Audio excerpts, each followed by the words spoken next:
안녕하세요. 백세시대 백세코인 백호 인사드립니다. 지금 이 시간에는 미국의 달러 수요가 무한정한지 달러의 발행과 미국 국채에 대해서 알아보는 시간을 갖도록 하겠습니다. 오태민 작가의 저서 비트코인 그리고 달러의 지정학 261페이지부터 다뤄보는 시간을 갖도록 하겠습니다. 자, 달러의 수요는 과연 무한정한가? 이 질문에서 시작을 하는데요. 달러의 수요가 지속될 것인가? 달러의 패권과 관련된 거죠. 지난 영상에서 달러 패권과 관련된 내용을 좀 다뤄봤는데 달러 패권에 대한 내용이 궁금하시면 지난 영상을 살펴보시면 되겠습니다. 과연 달러 수요는 무한정할까요? 자, 미국 중앙은행이 발행하는 이 달러가 전 세계 이제 기축통화로서 자리매김한 지 오래됐습니다. 그러나 달러 패권의 위기가 요즘 대두되고 있죠. 그 달러 패권의 위기라는 것은 2008년도에 금융 위기가 발생할 때도 발생했지만 그때는 양적 완화를 통해서 달러를 공급하고 또 인플레이션을 잡아가고 이러면서 그 위기가 잦아들었죠. 그러나 2020년도에 발생한 코로나19 이후에는 상황이 좀 달라졌습니다. 그때도 양적 완화를 했는데 2020년도에 우크라이나 전쟁이 발생하면서 인플레이션이 높아졌죠. 그래서 이자율은 상승하고 금리가 상승하는 바람에 그 인플레이션을 잡는 노력을 금리 인상으로 하려고 했으나 인플레이션도 쉽게 잡히지 않는 이러한 어려움에 처하게 되었습니다. 달러를 무한정 찍어낼 수가 있는 것은 아닙니다. 우리가 자칫 판단할 때 미국은 무한정 달러를 공급하는 그러한 나라이기 때문에 양적 완화를 무한정으로 해놓고 그 다음에 뒷수술을 하는 그런 수순으로 보고 있지만 달러 발행에도 어느 정도 한계가 있다는 것을 참고하시면 되겠습니다. 이 영상 끝까지 시청하시기 바랍니다. 자, 미국이 주도한 불안전한 세계체제는 70년이나 작동이 되었는데요. 자, 미국이 1950년대로부터 계속해서 달러를 발행하고 기축통화로서 달러로 자리매김하면서 70년 동안 세계 질서를 유지하는 그런 패권을 가져왔단 말이죠. 그런데 달러의 수요가 무한정하다고 전제할 때는 미국은 미 연준에 빚이기도 한 달러를 무한히 발행해서 외국으로부터 자원과 용역을 값싸게 끌어올 수 있죠. 외국으로 나간 달러 중 일부는 미국의 자원과 노동, 기술과 기업을 매입하기 위해 청구되는 형태로 돌아오겠지만 달러가 무역에 사용되는 국제적 통화이기 때문에 상당 부분은 미국 밖에서만 돌게 됩니다. 미국과 전혀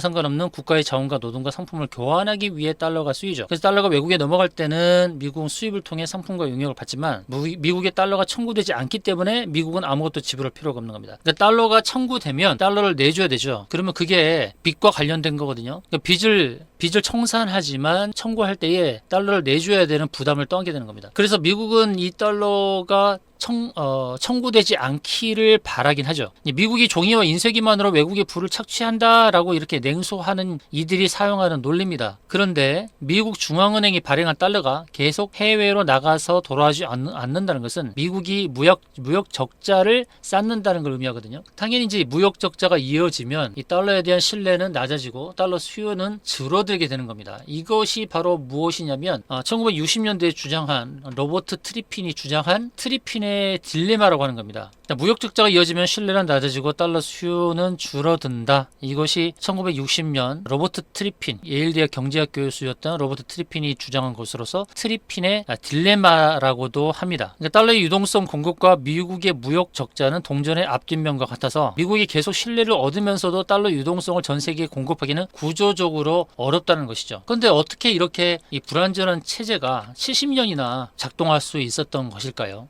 그 이유는 시기가 그랬다는 거죠. 전후 1950년대 이후에 그 시기에 미국은 달러를 공급하면서도 당연히 무역 적자가 생겨나야 된다 불구하고 무역 흑자의 기조를 유지하는 특이한 시점이었다는 것입니다. 자, 미국은 달러를 찍어내는 이제 손쉬운 방식으로 이제 외국으로부터 원자재 상품 용역을 끌어온단 말이죠. 그러고서 또 외국은 또 미국의 군사력에 의지해서 산업시설을 재투자하는 바로 이 부분입니다. 달러를 찍어내면서 재정 적자를 만들어내는 그런 상황인데 그러면서 이제 그 방법으로 이제 원자재 상품 용역을 끌어왔죠. 근데 외국은 특히 당시에 서독이나 일본의 경우는 미국의 군사력에 의지해서 산업시설을 재투자를 하게 된 겁니다.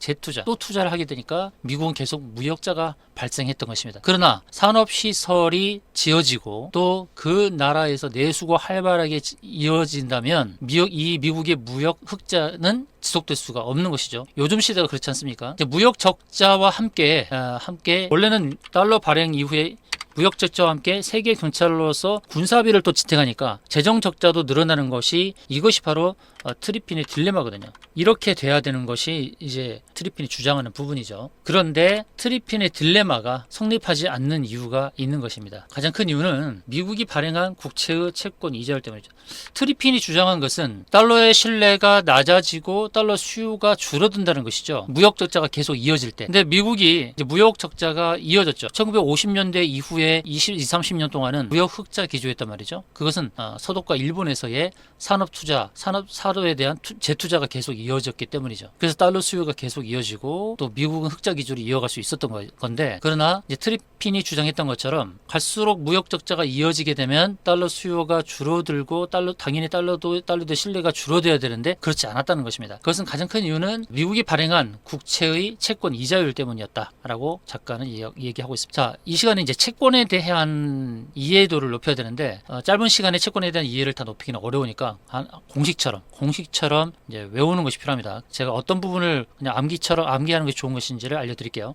거의 대부분의 정부가 국채를 발행하죠. 국방과 치안과 사회보장 지출을 해야만 하기 때문에 국채를 발행합니다. 정부 지출을 통해서 고용 늘리고 경기 침체를 막거나 경기를 진작할 수 있죠. 이때 정부 지출을 위해 세금을 걷는 것보다 국채를 발행하는 것이 여러 가지로 이롭습니다. 그걸로 지출하는 편이 정부 입장에서는 더 낫다 이거죠. 저항이 더 적죠. 세금을 걷는 것은 좀 저항이 있지만 국채 이자율이 5%이고 민간의 수익률이 6%라면 정부는 세금을 거두어서 민간의 수익률 6%를 기회비용으로 희생시키는 대신에 채권을 발행해 쓰고 미래의 세수를 넓히는 편이 낫습니다. 이건 이 경제적인 이유뿐만 아니라 세금을 올리는 정부는 인기를 잃지만 채권을 발행해서 경기를 진작하는 정부는 인기를 얻는다는 정치공학적인 이유가 있기 때문이죠. 정부는 사기업과 달리 화폐를 발행해서 채권 이자를 낼 수가 있습니다. 정부가 자기가 발행한 채권에 대한 이자를 또 화폐를 발행해서 이자를 낼 수 있는 거예요. 이게 정부만 할 수 있는 거죠. 기업이나 일반 개인이 할 수 없는 겁니다. 이런 능력 때문에 일반적인 경우에 국가 채권에는 부도가 없습니다. 따라서 정부가 발행하는 채권을 모든 금융자산의 기초로 삼죠. 국채 수익률의 사기업의 부도 위험 프리미엄을 통해서 사기업의 채권의 이자가 결정이 되죠. 채권은 미래의 원금을 갚을 때까지 매년 이자를 주겠다는 약속입니다. 이 채권은 이제 시장 이자율로 결정이 되는데요. 자, 이 부분은 그냥 외우면 됩니다. 이자율이 올라가면 이미 발행된 채권을 산 사람은 손해를 입습니다. 이자율이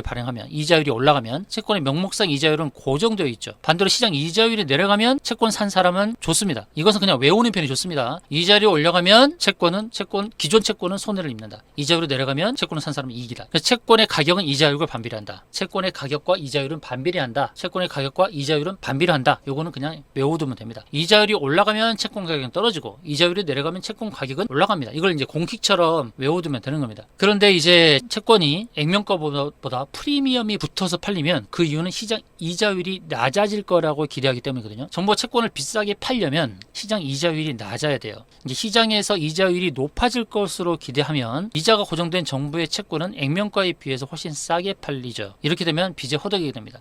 지금 이 상황이죠. 이자율이 높아지고 있어요. 그래서 빚은 쌓이게 됩니다. 지난 영상에도 말씀드렸습니다만 미국의 이자로 지급되는 이자 비용이 계속 올라가고 있습니다. 빚은 계속 쌓이고 있습니다. 그런데 정부는 개인이나 기업과는 차원이 다른 빚쟁이죠. 정부는 빚을 내서 빚을 갚아도 뭐라고 하는 사람이 없는 거죠. 채권이 만기가 되면 또 새로운 채권을 발행해서 미래로 이용을 이것이 롤오버라고 하죠. 이자율이 높으면 롤오버를 할 때 더 많은 채권을 발행해야 하고 채권의 공급이 늘어나므로 채권의 수요가 일정할 때 채권의 가격이 내려가게 됩니다. 그러니까 채권을 많이 발행할수록 이자율은 높아지게 되는 거죠. 미국은 지금 그런 상황이거든요. 채권을 발행할수록 이자율이 높아지는 이런 악순환이 지금 있는 상황입니다. 신뢰를 잃어버리는 빚쟁이와 다를 바가 없죠. 자, 트리핀의 딜레마가 그런데 성립되지 않는 이유, 그것은 이제 이자율과 관계된 것인데, 채권을 발행해서 채권을 갚거나 화폐를 찍어내서 채권 이자를 지불하는 이 정부의 특권을 계속 누려왔던 것이 미국입니다. 그래서 지금까지 트리핀의 딜레마가 성립하지 않는 이유였죠. 이것을 기억하시기 바랍니다. 지금까지 트리핀의 딜레마가 성립되지 않는 이유는 바로 계속해서 달러를 발행하면서도 또 국채를 발행하고, 또 트리핀이 말하는 것은 달러의 신뢰가 낮아져서 수요가 줄어든다라고 했지만 지금까지는 그런 일이 발생하지 않은 것은 채권의 이자율과 관계된 것이었다라는 것입니다. 그만큼 다른 나라도 마찬가지지만 미국은 채권을 발행하고 또 채권의 만기가 될 때는 또 새로운 채권을 발행해서 그전 채권을 갚아버리고 또 화폐를 찍어내서 채권 이자를 지불해버리고 이런 특권을 계속 누려왔다는 것이죠. 그래서 트리핀의 딜레마가 성립하지 않았었습니다. 그러나 이 트리핀의 딜레마가 성립할 수 있는 상황이 점점 도래하고 있으니 이게 문제라는 것이죠. 문제는 트리핀의 딜레마가 성립할 수 있는 상황이 도래하고 있는 것이 가장 큰 문제라는 겁니다. 지금까지는 그 딜레마가 성립하지 않았지만 앞으로 그 트리핀의 딜레마가 성립할 수 있는 상황이 도래한다는 것이죠. 달러의 신뢰가 낮아져서 달러의 수요가 줄어들고 미국의 부채가 천문학적으로 늘어날 수 있는 그런 상황이 주어지고 있다는 것입니다. 이런 상황 하에서 구원투수가 누가 돼야 될지 생각을 해보는 겁니다. 과연 구원투수가 누가 될 수 있을까요? 자, 트리핀 딜레마와 암호화폐 이 주제를 가지고 마지막 점검을 하도록 하겠습니다. 자, 트리핀 딜레마는 조금 전에 설명드렸던 거고요. 2018년도 10월 미국 중앙은행의 연방준비제도 세인트루이스 지사의 연구 부문을 이끄는 부회장인 경제학자 데이비드 안돌파토는 이렇게 얘기했습니다. 트리핀 딜레마는 기축통화를 발행하는 나라가 당면한 양날의 검을 잘 나타낸다. 만약 민간에서 발행하는 암호화폐가 현재 전 세계 각국의 외환 보유고에 있는 미국 달러화를 대체한다면 미국 달러화가 당면한 트리핀 딜레마는 해결될 것이다. 자, 미국 달러화가 당면한 딜레마는 무엇입니까? 이제 달러에 대한 청구가 계속될 때 국채를 발행했는데 그 국채 만기가 도래해서 이제 빚을 청산하는 요구가 이어질 때 그런데 또 새로운 채권을 발행해서 그 문제를 막는다? 또 화폐를 또 발행해서 또 그 이자를 낸다? 그 악순환이 영원히 지속할 수는 없다는 거거든요. 그런데 지금 상황이 금리 인상을 통해서 고인플레이션을 잡아야 되는데 금리 인상을 해도 인플레이션이 안 잡힌다는 그런 문제가 있는 겁니다. 또 전쟁이 지속될 수 있는 상황, 우크라이나 전쟁이 장기화, 아프리카 내전, 그리고 중동의 불안감, 그리고 남중국해의 영유권 분쟁, 타이완과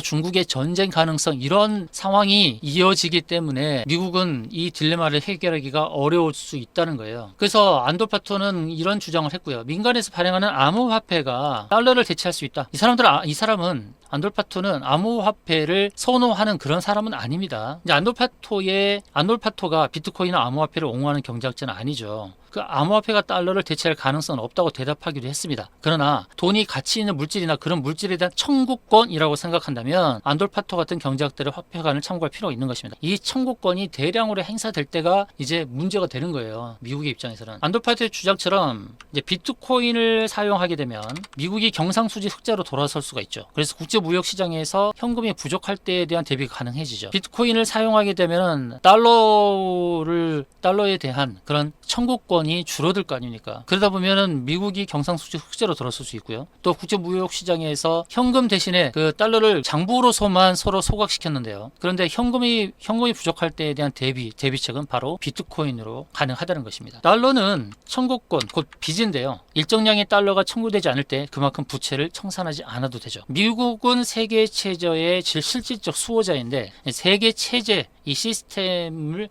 안정화시키는 데에 대한 일종의 비용 분담금 수준으로 이제 이해를 했었는데요. 세계 경찰이니까요. 그런데 곧 세계 질서라는 공공재의 부담을 전가할 수단 하나가 없어진다는 의미로 비트코인이 대안이 될 수 있다는 거죠. 바로 이런 의미로 비트코인이 자리매김할 수 있다는 것입니다. 암호화폐가 국제 교역에서 달러를 대체할 경우 생기는 심각한 문제는 따로 있는데 그것이 바로 지정학적 고민거리다. 미국은 달러를 국제 교역에 사용하기 때문에 일정량의 달러가 청구되지 않을 때 오히려 이점을 누리게 되죠. 청구되지 않으면 이점을 누리게 되죠. 그렇게 해서 적자를 해소할 수 있는 거거든요. 달러는 결국 빚인데 일정량이 청구되어 돌아오지 않으므로 그만큼 부채를 청산하지 않아도 되는 셈이 되는 겁니다. 이 상태가 영원히 지속된다면 미국은 어느 정도 규모의 미청구 부채를 얻었을 수 있는 특권을 누리는 셈이죠. 또한 달러 수요가 높아서 미국은 다른 나라와 달리 외환 부족에 의한 신용 경색이나 국가 부도에 직면할 위험이 적죠. 그 덕에 미국 국채의 수요가 높아서 미국은 낮은 이자율을 유지할 수도 있으므로 이자율에 대해 보통 국가들보다 재량 범위가 훨씬 넓습니다. 자, 미국은 항행의 자유를 지키고 국제법을 수호하는 세계 체제의 실질적인 수호자. 그래서 만약 다른 나라들이 달러를 준비 자산으로 삼는 것이 세계 체제에 대한 일종의 비용 분담, 곧 세금으로 여겨진다면 비트코인이나 암호화폐가 준비 자산이 되어서 기축 통화로서 달러를 대체할 경우 미국이 다른 나라의 세계 질서라는 공공재 부담을 전가시키는 것에 대한 것이 없어지게 되죠. 그러니까 비트코인이 그 자리를 차지하게 되면요. 그래서 미국은 달러를 기축 통화로 영원히 유지하는 것을 선호하지 않을 수도 있다. 제가 저번 영상에서 말씀드렸거든요. 우리는 이 달러를 기축통화로 전 세계에 달러 패권을 쥐는 것을 미국이 원하는 것으로 일반적으로 보고 있지만 꼭 그렇지 않다는 겁니다. 지금은 오히려 이 달러가 기축통화가 아니길 바랄 수도 있는 겁니다. 달러가 기축통화가 되면 될수록 미국은 무역 적자가 늘어날 수밖에 없습니다. 지속적으로 이자 비용은 더 늘어날 수밖에 없는 거죠. 그래서 이에 대한 대안으로서는 현재로 비트코인이 정말 딱이라는 거죠. 자, 비트코인은 과연 어떻게 될까요? 비트코인은 미국의 이탈을 돌이킬 수 없게 만드는 요인일까요? 아니면 피할 수 없게 된 국제 질서 해체의 시대에 주어진 대비책일까요? 피할 수 없게 된 국제 질서 해체의 시대가 주어진 상황입니다. 이전과는 아주 다른 지정학적 상황의 필요성에 의해서 자연스럽게 비트코인이 대안으로 떠오른다는 것이죠. 그저 비트코인을 투자 수단 또는 투기 수단으로 볼 것이 아니라 지정학적 상황의 대안, 대비책으로 떠오른다는 그 의미를 달러의 상황을 보면서 언급을 드렸는데요. 이 영상이 잘 이해가 안 되시면 다시 처음부터 쭉 다시 들어보시고 정리된 내용들을 리뷰하시길 바라겠습니다. 이상의 영상이 마음에 들었으면 좋아요, 구독 눌러주시면 고맙겠습니다. 다음 영상에서 찾아뵙겠습니다. 감사합니다.